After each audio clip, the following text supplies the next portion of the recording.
Bonjour à tous, je suis à la soirée de lancement du Sony Xperia Z2, donc le téléphone, la tablette, et j'ai en main le nouveau vaisseau amiral de la flotte de Sony. Alors petit rappel des spécifications techniques, donc concrètement on a un écran de 5 pouces 2 qui affiche une définition de type Full HD 1080p. On a un processeur Snapdragon 801 cadencé à 2,3 GHz, épaulé à la fois par un GPU Adreno 330 et par 3 Go de mémoire vive. L'espace de stockage est limité à 16 Go et on a un port pour carte micro SD qui va nous permettre de l'étendre de 64 Go au maximum. Au niveau du capteur, on a le droit à peu près la même chose que sur le Z1, soit un capteur de 20,7 millions de pixels, couronné par une optique G-Lens ouvrant en focale 2.0. On a aussi une puce de traitement Bi11. Et évidemment, le téléphone est capable de filmer en 4K, ce qui peut être assez sympathique. Et il peut aussi faire des slow motion en 1080p.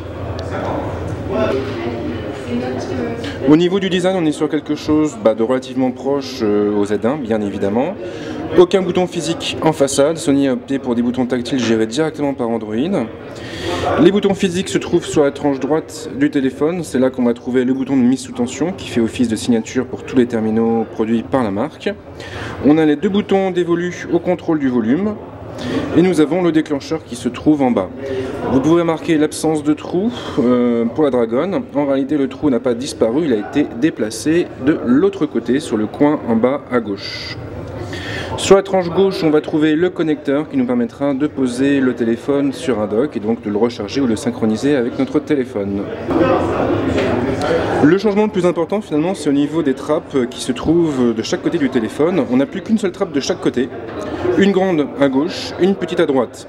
Le port pour carte micro SD passe justement sur la tranche droite et sur la tranche gauche, on va trouver le port pour la carte SIM et le connecteur micro USB.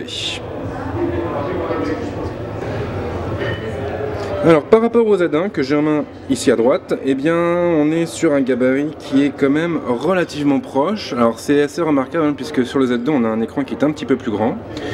En termes d'épaisseur, les deux boîtiers sont quasiment identiques.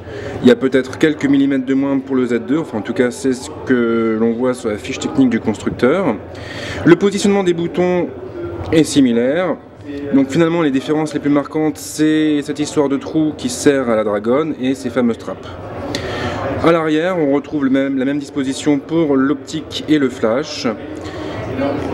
Et on voit quand même que les deux terminaux sont vraiment très proches l'un de l'autre. Finalement, la principale différence va venir de la fiche technique du Z2. D'autant plus que sur le Z2, on a également droit à des haut-parleurs stéréo en façade et un son Dolby Surround qui risque d'être assez sympathique pour ceux qui regardent beaucoup de films et de séries. Au niveau de la plateforme embarquée et de la surcouche, on est sur du KitKat, c'est du 4.4.2. On a quelques améliorations notables, quelques petites différences, je pense notamment au pictogramme de la batterie là-haut. Au niveau des widgets, c'est à peu près kiff-kiff bourricot et c'est finalement sur l'application en charge de l'appareil photo qu'il y aura le plus de changements avec l'apparition de nouveaux modes de capture. On aura toujours le mode auto supérieur, le mode manuel, on aura évidemment la vidéo 4K qui fait son apparition et qui va nous permettre de filmer en 4K, bien évidemment. Et puis sinon, on a aussi la vidéo en time shift, donc là on va pouvoir créer des ralentis assez facilement. On a l'effet de floutage de l'arrière-plan, et puis après d'autres modules qui sont propres à l'installation qui a été faite sur le terminal. Alors sinon on a aussi une petite nouveauté au niveau du centre de notification, puisque maintenant il est divisé en deux zones, en deux onglets. On a les notifs qui apparaissent ici, mais on peut accéder aux réglages rapides et là on aura la possibilité d'ajouter un peu plus de réglages que sur le Z1 qui malheureusement de ce côté-là était quand même très limité. Donc voilà pour cette présentation rapide du Z2. Alors mes premières impressions elles sont plutôt positives. Maintenant il faudra que j'ai le téléphone en main pour m'en faire une vraie idée. Ce qui est sûr en tout cas c'est qu'il est vraiment très léger. L'écran je le trouve vraiment magnifique. Je pense que la techno qui a été rajoutée, le Live Color LED apporte vraiment quelque chose. Je trouve qu'il y a une meilleure restitution, les tons sont plus naturels. Donc pour l'instant c'est pas mal ma foi et j'ai hâte de le découvrir plus en détail.